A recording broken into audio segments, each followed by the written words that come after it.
Welcome to week 3 of my NFL predictions. In week 2, your boys showed some decent improvement, going from a pathetic 9 wins all the way up to 12, only getting a couple of really bad ones wrong, and mostly being caught off guard by the others. Can we continue that this week? Let's find out. Here's a preview and my picks for all of the games in week 3, so you know exactly who not to pick. First up is the Giants taking on the San Francisco 49ers. The Niners are starting off strong as expected, while the Giants, who came off sluggish out of the gate, ended up pulling off a miraculous and massive 20-plus point comeback against the Arizona Cardinals in the second half of that game. Really good stuff from them. Maybe that'll finally get that going for them. But the thing is, going down that badly to the Cardinals and also getting blown out the week before to the Cowboys is not a great indicator for New York and the trajectory of their season and where they're going. Against the Niners, who are potentially Super Bowl bound,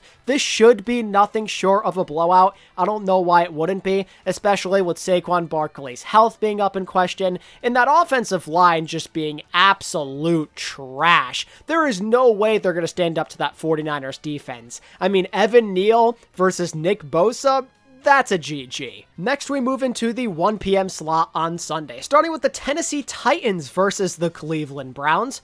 Both teams have been pretty up and down so far this season. There's reason to believe that this will be a rather close game.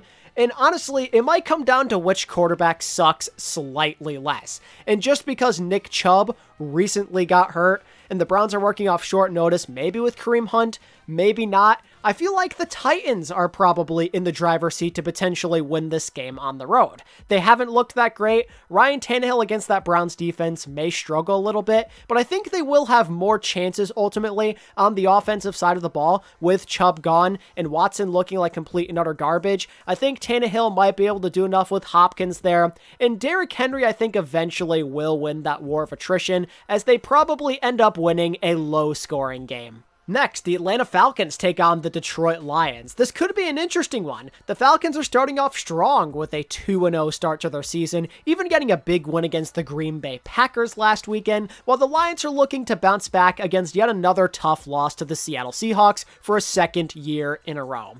Listen, I think the Falcons are a bit more talented than I and other people gave them credit for. Bijan Robinson is amazing. It seems like they're moving the ball decently downfield, and their defense is making some key stops, but this is probably going to be their first real challenge this year. The Detroit Lions have some pretty high aspirations when it comes to playoffs, and that offense is also the most explosive they played yet, and I just don't know how the Falcons are going to handle that, especially now that they're not at home. I think the Lions are just the better team, and I expect them to come back better and finally execute up to their fullest extent against a Falcons team that's just asking to be humbled. So I'm going with the Detroit Lions in what should be a multi-score game. Next, the New Orleans Saints take on the Green Bay Packers. This is a weird one to gauge. The Packers overall have been more consistent, at least offensively, but the Saints also have a strong enough defense to really give this Packers team a challenge. It's a defense that they have gotten nowhere close to facing yet based off of their previous opponents, and it might give Jordan Love his first real welcome to the NFL moment. And on top of that, the Saints offense is overdue for a good game. They've really struggled out of the gates. It's only a matter of time until they finally start connecting, but an underrated Packers defense could see the struggles continue. I don't know if I'm exactly convinced, especially with running back being a big time issue for them and Derek Carr kind of looking sluggish and that offensive line not doing the best job of protecting him. I feel like this game could go either way. It's a 50-50 for me, but in the end, because they're at home, I think I'm going to take the Packers in this one. Offensively, I think I might trust them slightly more than the Saints to execute. I think it'll be a low-scoring game, but in the end, I believe the Packers are just slightly more suited to win this one. Next, you got the Denver Broncos versus the Miami Dolphins. The Broncos, surprisingly, were finally starting to click last weekend on offense against the Washington Commanders. And against a Dolphins team that maybe is a little suspect on defense when they're not at full strength with their secondary, maybe that could continue. However, the Broncos are massive underdogs underdogs. They've yet to prove they can finish a game. They only play one good half and then choke in the other. And against a Dolphins team that is just primed to put up a lot of points every single weekend, I don't see how they keep up. The Dolphins are just in a way better spot. You'd expect them to show up for a longer amount of time, barring any significant injuries, so the Dolphins should win this with relative ease. Next up, the Chargers are taking on the Minnesota Vikings, two 0-2 squads looking to avoid the dreaded 0-3 and potentially jeopardizing their chances of going to the playoffs this year.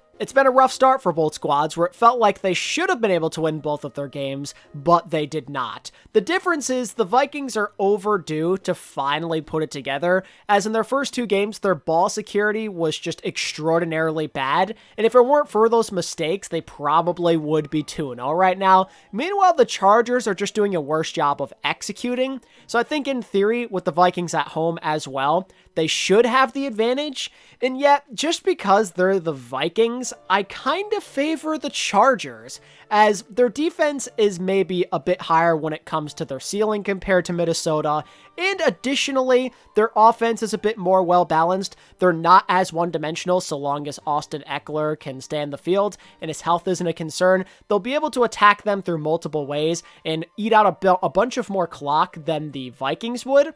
So I'm actually going to lean slightly towards the Chargers, even though all of the signs in my head are telling me that maybe the Vikings will take it. I'm going with Chargers, though. We're not going to think about it. Okay, but how about the New England Patriots taking on the New York Jets in a classic AFC East rivalry? Well, if history tells us anything, the Jets are absolutely screwed. The Patriots usually own them, even though the Jets defense is getting better. You'd still imagine the Pats will be in control. Zach Wilson does terrible against these guys every single time. He didn't look good against Dallas last weekend. Even with a different game change, I think that still the same thing is probably going to happen. Bill Belichick lives rent-free in this guy. He has that guy seeing ghost every time he plays him. And until I see otherwise, I'd like to believe the Patriots will continue to dominate him. Now, the Jets defense will likely keep this somewhat close, as the Patriots offense may struggle a bit more this week, but in the end, just because of that Belichick defense factor against Zach Wilson, I'll be going with the Pats.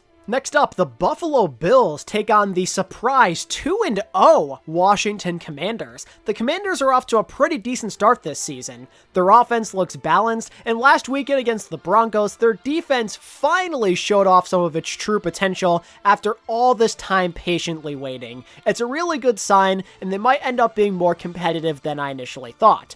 Now, granted, they're playing the Buffalo Bills this weekend. This is going to be their true first test, and I don't really think they're capable of beating those guys, especially now that the Bills finally got it into gear by getting a big-time, well-needed win against the Raiders. I think their confidence levels are going to return to normal, and they should be able to handle the Commanders. It might be kind of a scrappy game if that defense continues to play well like we've seen, but Buffalo, with Josh Allen and the Diggs connection, should be fine to get the W. Now for the Texans and the Jaguars, two AFC South rivals. Not much to say here. The Texans still look extremely sluggish. There was some improvement in the Colts game, but they're playing a much better team this go-around. They're still vastly unproven, and the Jags are going to want to get that sour taste out of their mouths after losing to the Chiefs. They're in a way different situation right now. Trevor Lawrence should look a lot better against a suspect Texans defense. I don't really think the Texans have any answers to keep them in this game. Maybe they could surprise us by making this like a 7 to 10 point loss, let's say, but this should be Jaguars all the way. I don't see why it wouldn't be their game to win. Concluding the 1 p.m. slot is the Indianapolis Colts versus the Baltimore Ravens. Now, the Colts have been a bit more exciting than anticipated so far. Anthony Richardson has shown some pretty good flashes, but against the Baltimore Ravens, a real test like this, they probably don't stand much of a chance. I mean, we don't even know if Anthony Richardson will be playing to begin with. He recently suffered a concussion in their game last weekend against the Houston Texans. And the Ravens defense has low-key been pretty solid, quite dominant at certain points, and whether it be against a rookie quarterback or Gardner Minshew, I don't see why that wouldn't continue. Baltimore all the way. Starting at the 4 p.m. slot games now, the Carolina Panthers play the Seattle Seahawks. The Panthers just seem like they're in a really weird place right now. They're struggling to move the ball downfield. They showed a bit of improvement in that Saints game, but it's mostly because the Saints were also super sluggish on offense. The Seattle Seahawks are not going to give you that same liberty. I mean, they did so good against the Lions last weekend. The Panthers recently suffered some key injuries on the defensive side of the ball as well. Geno's finally starting to hit his rhythm again, and I think over time that passing attack is going to overwhelm the Panthers, and I don't see a world where Bryce Young can keep up, so give me Seattle. Next is Bears versus Chiefs. I mean, not much to say here. The Bears have looked like crap so far. Justin Fields hasn't been reaching his potential as we thought. He still looks like he has a lot to work on, and they're playing the reigning Super Bowl champions. The Chiefs' offense hasn't looked like anything special so far, but I think against a Bears defense that leaves a lot to be desired, they should put up a decent number of points. They have Chris Jones back as well to put extra pressure on Justin Fields and that weak offensive line. I think there's a world where the Bears could finally put up some points. They're long overdue after these last couple of games, but they're not going to win a shootout versus Pat Mahomes. I find that very hard to believe. Ending the 4 p.m. games is the Dallas Cowboys versus the Arizona Cardinals. My condolences, Cardinals fans. Last weekend was maybe your best chance of winning a game, and you blew it. You might go winless this season, and now after that devastating loss, you have the pleasure of playing the Dallas Cowboys. Right when your offense was starting to figure stuff out, you're playing the best freaking defense in the NFL. Micah Parsons is going to rip Josh Dobbs a new one.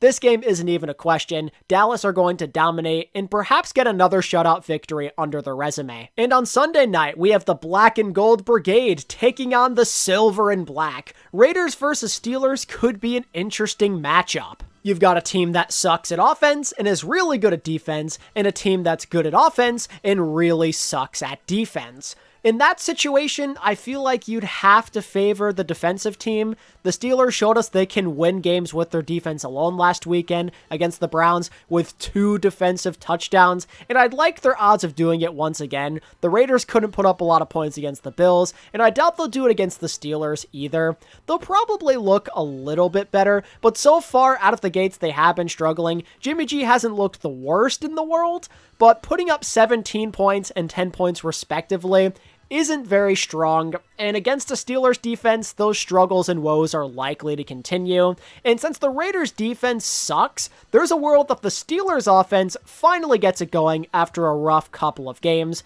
And I just think they're going to dominate in time of possession. I don't think the Raiders are going to do much of anything unless they can get that ground game going. So I feel like maybe the Steelers will win this one. I don't know for sure. It could go either way. I'm not a big fan of either team right now. But generally, I think the Steelers have the better odds because of that defense. Now for the dreaded doubleheader on Monday night, just like last weekend. Why ESPN? Why? First, we got the Eagles versus the Tampa Bay Buccaneers. It's an interesting matchup because, much like the Washington Commanders, the Buccaneers are off to a surprise 2-0 start. Baker Mayfield looks confident, that defense is looking strong, and against the Eagles offense that hasn't exactly impressed so far, maybe the Buccaneers can make some noise at home. There's a world where this game ends up being a bit closer than we think, but obviously this favors the Philadelphia Eagles heavily. The Buccaneers haven't played a team quite like Philly yet that's just so strong on both sides of the football.